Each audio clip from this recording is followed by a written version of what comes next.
সবচেয়ে কঠিন কাজ হচ্ছে নিজেকে সংশোধন করা, আর সবচেয়ে সহজ কাজ হচ্ছে অন্যর সমালোচনা করা। তুমি পানির মতো হতে চেষ্টা করো, যে কিনা নিজের চলার পথ নিজেই তৈরি করে নেয়।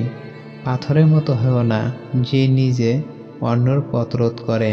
গোপন কথা যতক্ষণ তোমার কাছে আছে সে তোমার বন্দী, কিন্তু কারো নিকট তা প্রকাশ করা মাত্রই তুমি তার বন্দী হয়ে গেলে।